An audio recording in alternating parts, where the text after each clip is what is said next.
શું મિત્રો તમે પણ એક જ રીતના મૂઠિયા ખાઈને વારંવાર ખાઈને કંટાળી ગયા છો? તો મિત્રો આજે હું તમારી સાથે શેર કરીશ એક અલગ જ ટાઈપના સ્વાદિષ્ટ અને ટેસ્ટી એવા મૂઠિયાની રેસીપી જે દૂધીમાંથી આપણે બનાવવાના છે અને એકદમ ટેસ્ટી એવા બનશે. ઘરમાં બધા જ લોકો માંગીને ખાશે. ફ્રેન્ડ્સ, હું છું નેહા અને સ્વાગત કરું છું તમારું મારા કિચનમાં, રસોઈ હાઉસમાં. તો ફ્રેન્ડ્સ, આજે મૂઠિયા જે છે એ ઘણીવાર કેવું થતું હોય છે કે ગળામાં ડચુરો પણ ભરાતો હોય છે. તો મિત્રો આજે હું તમારી સાથે એકદમ બધી જ ટીપ અને ટ્રિક્સ સાથે જે દૂધીના મૂઠિયા કઈ રીતે બનાવવા એની રેસીપી શેર કરું છું.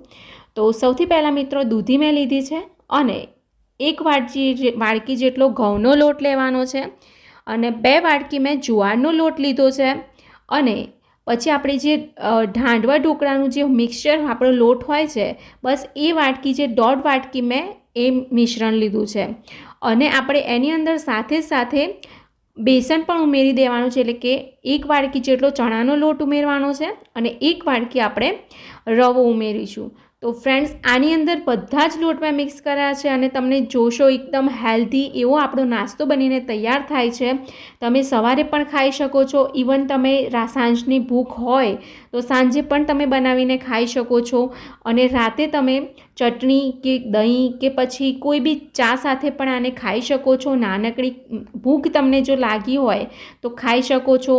ઇવન તમે ખાવાનું જ ખાતા હોય છે તો એમાં પણ ઉપયોગ કરી શકો છો. તો મિત્રો, અહીંયા આગળ મેં એક મીડિયમ સાઇઝની જે દૂધી છે એ દૂધીને લઈને છીણી લીધી છે અને ડાયરેક્ટ જ મિત્રો એક વાત તમને કહું કે ઘણા એવું કરતા હોય છે કે પહેલેથી જ દૂધીને છીણીને મૂકતા હોય છે, બટ એવું બિલકુલ નહીં કરવાનું.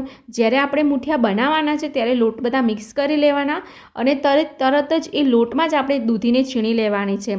તો એ શું થશે કે કાળી નહીં પડે અને એનો ટેસ્ટ ને કલર જે છે એકદમ મેન્ટેન રહેશે.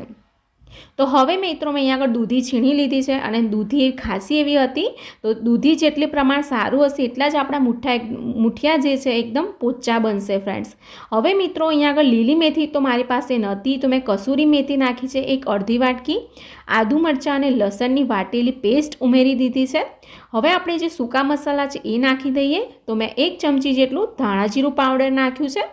મરચું તમે તમારા ટેસ્ટ પ્રમાણે વધતું ઓછું કરી શકો છો.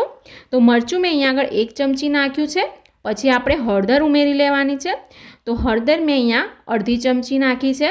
હળદર પણ તમને તમારા ઘરમાં જે રીતે ખવાતું હોય મસાલા એ રીતે તમે વધતા ઓછા પ્રમાણમાં નાખી શકો છો. અને ઉપરથી મેં મીઠું ઉમેરી દીધું છે. તો મીઠું તો બધા ઘરમાં વધતું ઓછું ખવાતું હોય છે, તો મેં અહીંયા આગળ 1 ચમચી જેટલું મીઠું ઉમેરી દીધું છે.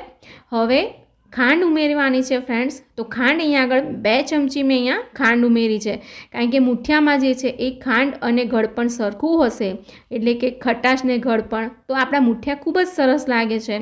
હવે અહીંયા આગળ મેં મિત્રો અજમો અને ગરમ મસાલો થોડો નાખ્યો છે અને છેલ્લે આપણે લીંબુનો રસ ઉમેરી દેવાનો છે. તો એક આખા લીંબુનો રસ મેં અહીંયા ઉમેર્યો છે મિત્રો. હવે આપણે તેલ ઉમેરી દઈશું. તો તેલ છે એ થોડુંક આગળ પડતું નાખીશું કે જ્યારે એવું થતું હોય છે કે ગળામાં ડચુરો ભરાતો હોય છે, લોટ લાગતો હોય છે, એવું બિલકુલ પણ નહીં લાગે. તો તેલ તો મિત્રો મેં અહીંયા 3 થી 4 ચમચી નાખ્યું છે મોટું ભરીને. અને છેલ્લે 1 અડધી ચમચી જેટલું બેકિંગ સોડા નાખવાનો છે. તો મિત્રો, બેકિંગ સોડા ખૂબ જરૂરી છે. તો બેકિંગ સોડા તમે નાખશો તો મૂઠિયા જે છે એકદમ સરસ સોફ્ટ અને પોચા બનશે અને આ બધા જ મસાલા સાથે આપણા જે મૂઠિયાનો લોટ છે એકદમ સ્વાદિષ્ટ બનીને તૈયાર થશે. હવે જે છે છેલ્લે આપણે તલ નાખવાના હોય છે. તો તલ મિત્રો મેં અહીંયા શેકીને જ મૂકું છું ઘરમાં.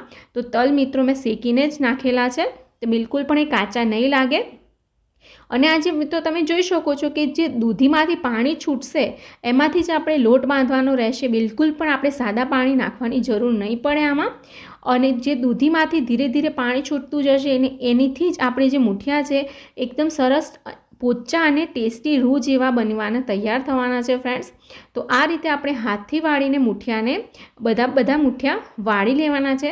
તમે તમારા પ્રમાણે નાના મોટા કોઈ પણ શેપ આપી શકો છો, બટ જનરલી આ જ રીતનો લંબગોળ શેપ આપીને જ મૂઠિયા બનાવવામાં આવે છે.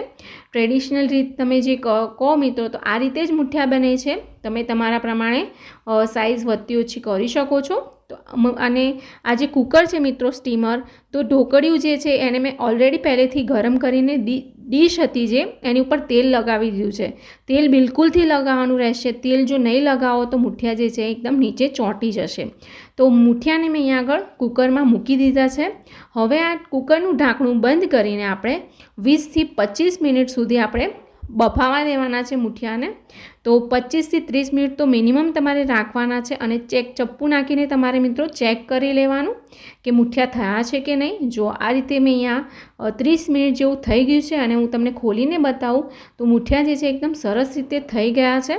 મને તો ખબર પડી ગઈ, પણ તમને ના પડે મિત્રો તો તમારે શું કરવાનું કે એક ચપ્પુ લેવાનું અને મુઠિયાની અંદર નાખીને જોવાનું કે એકદમ ક્લીન બહાર આવે તો સમજી જવાનું કે આપણા મુઠિયા જે છે તૈયાર થઈ ગયા છે. હવે આ બધા જ મુઠિયાને હું એક ડીશમાં કાઢી લઉં છું. તો મુઠિયા એકદમ દેખાય છે ને મિત્રો સરસ એવા. અને આની અંદર તમે મિત્રો ગ્રીન પણ કોઈ બી વસ્તુ તમારી પાસે પડી હોય, લીલું લસણ હોય, ધાણા હોય, બધું જ આની અંદર ઉમેરીને એડ કરી શકો છો. એવું નથી કે મેં જે તમને બતાવ્યું એ જ તમે નાખી શકો. તમારી પાસે જે પણ હોય ગ્રીન વસ્તુઓ બધી તો એ બધું જ તમે આની અંદર એડ કરી શકો છો. અને મુઠિયા તમે જોઈ શકો છો કે આપણા થઈ ગયા છે.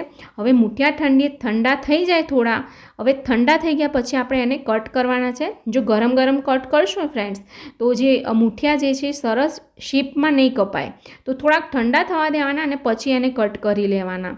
અને જો મુઠિયાના હું તમને બતાવું તો આ રીતે તમારે કટ કરી લેવાના છે. તમે જાડા પાતળા તમને જેવા ફાવતા હોય એવા કટ કરી શકો છો. તો અમારે તો આ જ રીતને હું કટ કરું છું. તો તમે થિકનેસ તમે જોઈ શકો છો કે કઈ રીતની છે અને અંદરથી પણ તમે જોઈ શકો કેટલી સરસ એવા આપણા બનીને તૈયાર થયા છે મુઠિયા. અને મિત્રો ગેરંટી આપું છું કે આ એક અલગ જ ટાઈપના હેલ્ધી બધા જ આપણે લોટ મિક્સ કરીને આ મુઠિયાને બનાવ્યા છે. તો એકદમ હેલ્ધી છે. બધા જ છોકરાઓ ખાશે બી ખરા અને બધાને ભાવશે પણ ખરા. અને દૂધી તો આમ તો કોઈ ખાતા નથી બાળકો કે ઘરમાં કોઈ, પણ તમે આ રીતે જો દૂધી એમના ખવડાવશો તો એકદમ હેલ્ધી હોય છે દૂધી. તો આ રીતે તમારે મહિનામાં 1 વાર 2 વાર તમે મુઠિયા બનાવીને આપી શકો છો.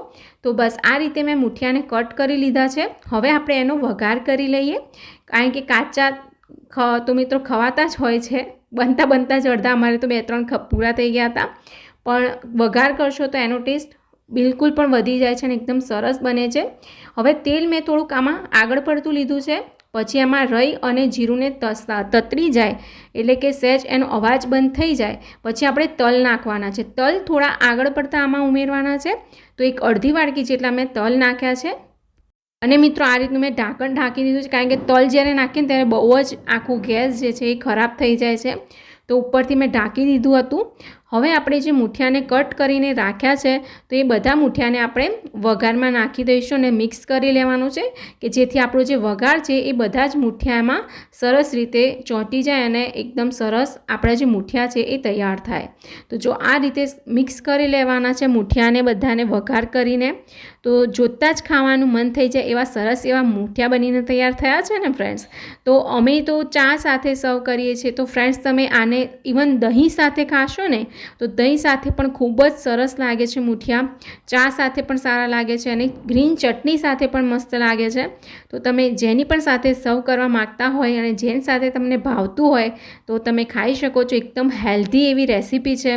તો મિત્રો આ રીતના બધા જ લોટ મિક્સ કરીને તમે પંચરત્ન મુઠિયા પણ આને કહી શકો છો કે બધા જ લોટમાંના ગુણ આની અંદર છે. ઇવન દૂધી પણ છે.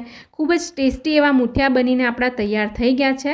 હું તમને એક તોડીને બતાવું તો જુઓ કેટલા સરસ પોચા અને સોફ્ટ, ગળામાં બિલકુલ પણ ડચુરો નહીં ભરાય એટલા સરસ એવા મુઠિયા બનીને તૈયાર થયા છે. તો ફ્રેન્ડ્સ આજની રેસીપી તમને કેવી લાગી કમેન્ટ કરીને જરૂરથી કહેજો અને તમે ક્યાંથી જુઓ છો એ પણ મને કમેન્ટ કરજો. Bye bye.